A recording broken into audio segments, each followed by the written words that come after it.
Chapter 10. A Sigh of Relief. Tom sighed as he set down the receiver of the orange phone hanging on the wall of their kitchen.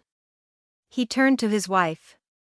Tom had known from Sky's blank face when he left the coffee shop, she hadn't grasped the immediate threat of the situation.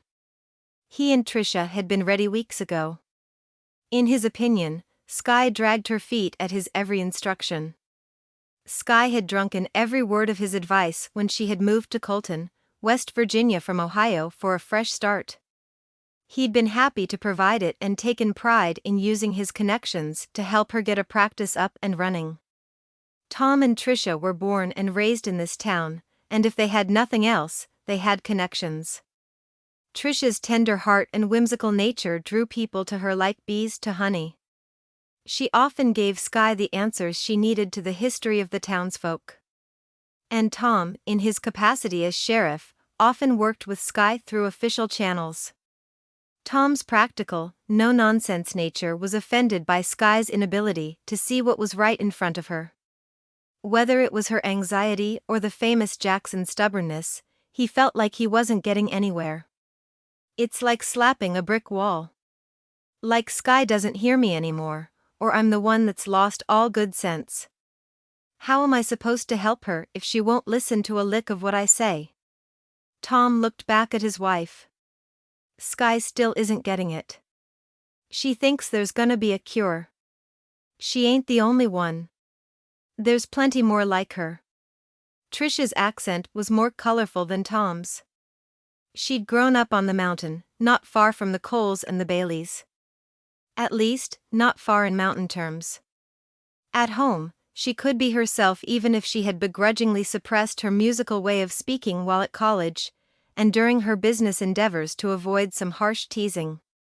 Tricia took her husband's hand in hers. Sugar, you know she can't help herself. She's afraid. Her anxieties always got her running from where she needs to be looking. She got the things you told her to get. Sky's done what you said needed doin'. She'll get it when she needs to get it. Push comes to shove, the girl always womans up, don't you worry yourself none. Tom replied, barely. She does just enough so as I won't be after her is all, not 'cause she sees the need. On top of that, she's still got clients. Sky's in her office, breathing the same air as people that could be sick or infected.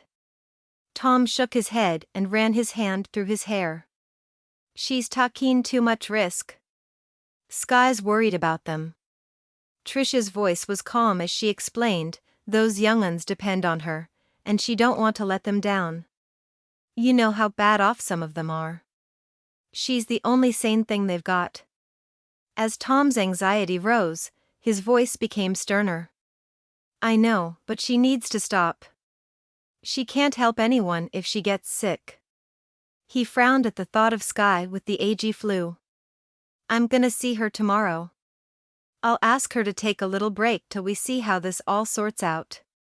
I'll let her know you're worried about her. Tricia gave Tom's hand a little squeeze as she said, right now, I need to get some dinner on.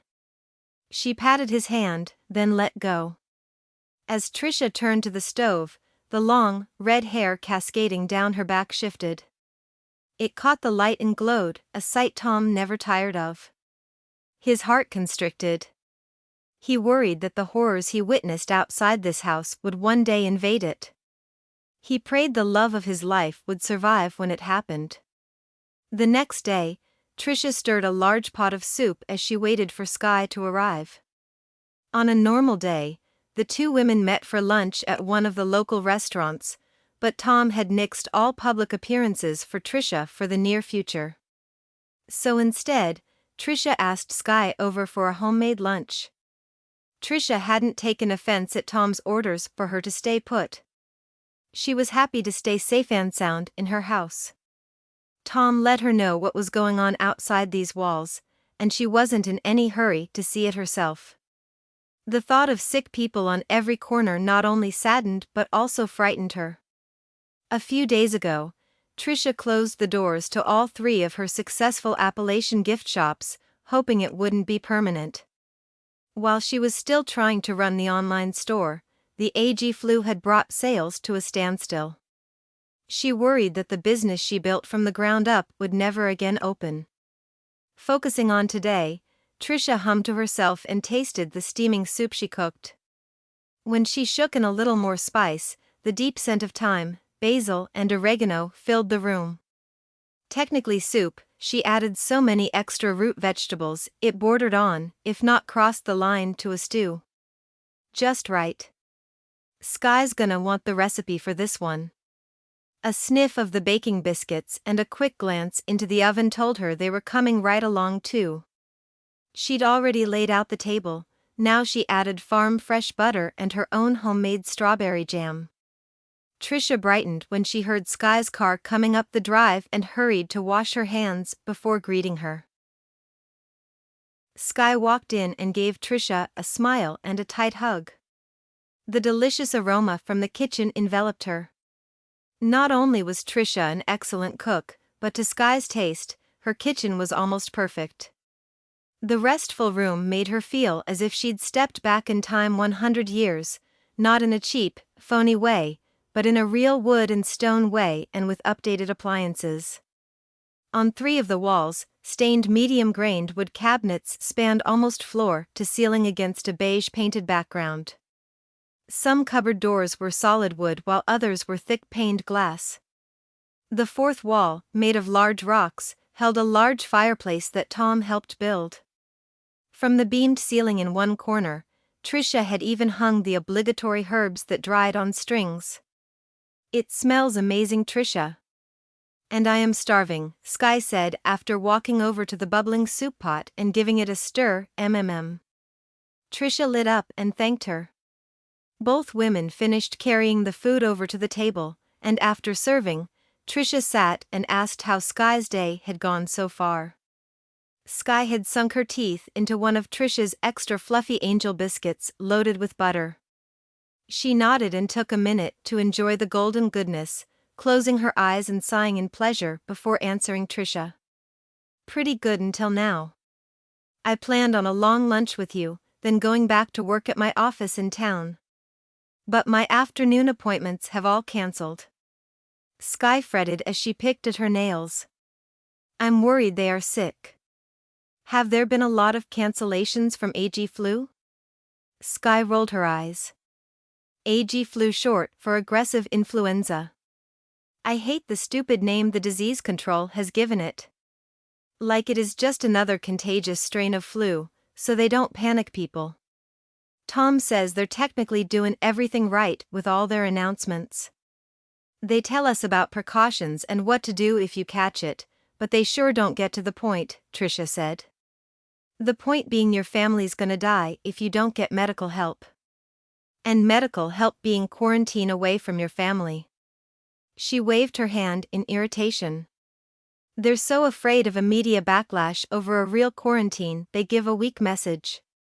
That may be helping the panic, but it sure isn't helping to slow the disease. The news talked about a cure again as I was driving over here." Pfft. "From Atlantis? People have gone plumb crazy." "I don't think it is literally Atlantis. It's just a name they use. But it's a cure. So they claim. Maybe they just let people talk, so we keep our minds busy with something else sides dying." "Maybe." Sky swallowed a spoonful of soup. "I noticed most people are still out and about almost as much as before." She frowned, realizing it hadn't stopped her from her daily routine. "But some are staying in. Perhaps that's where my kids are." "Better that, than being sick with the AG flu," Trisha pointed out. "If they are, I only hope they're getting the medical attention they need. Some families have little money, and some are, well, rather private about their business. I hope they're at least keeping the sick away from the healthy. I've tried calling them all, some I got through to and others I didn't." Trisha agreed and added, "Some reckon they or their young uns will get exposed to the sickness in the doc's office if they don't already have it." Sky frowned and nodded. "I'd feel the same way, but it's a necessary risk. I saw a line out the door of the docks last week. It's overflowed his office, so Tom and his men have been helping move all the AG flu patients into the school gym. Hopefully, more are going to dock than we know. Trisha shot a look at Sky. Tom said you went to the grocery store last night? Sky threw up her hands. Yes, it was crazy. Someone took all the Bengay and wanted to sell me one for $60. Trisha's brow creased. You use Bengay? Sky laughed. No. Mrs. McCleary was there, and she needed it. I was helping her out. That's why everyone takes a liking to you, Sky. Sky blushed and put a hand to her cheek. Oh, stop. It wasn't that big of a deal, besides helping others is part of my job. What kind of person would I be if I only helped people when I was on the clock? Anyway, I enjoy it. And I would like to help you by saying, Sky laughed and wagged her finger at Trisha, get to the store sooner rather than later. Trisha giggled. Then became serious as she leaned forward and took a deep breath before beginning her appeal. If she was going to say something to her cousin-in-law, now was the time to do it. Sky, Tom's so worried about you keeping on with your sessions. Things are getting crazy. Look at all our friends getting ill. Any of those young uns could be ill and then where would you be? But Trisha, my kids need me. Sky leaned back in her chair. Some of them count so much on their treatment. I can't disappoint them.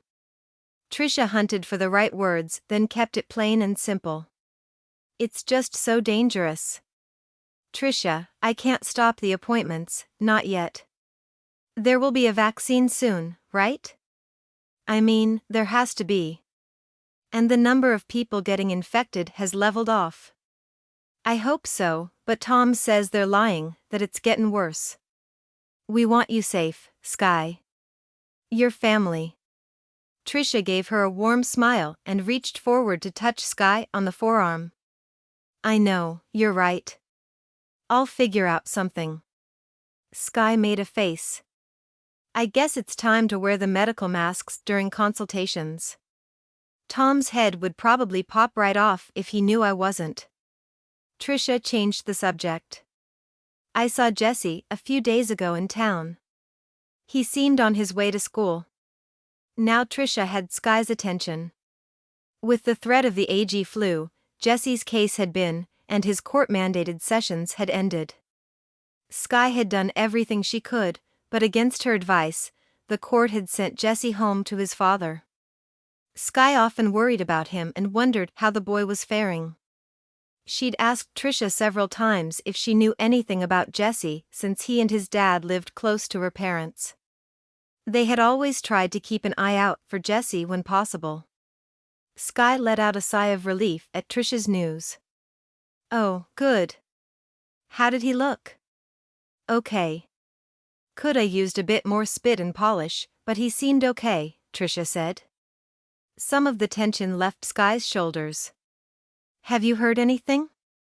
Or your parents? Trisha shook her head. Not too much. If anything untoward is going on, Frankie and Jesse are keeping it quiet. Maybe Frankie is trying to make a go of it this time. She let the news sink in. Sky would be so happy if Frankie made some progress, any kind of progress. I hope so, I really do.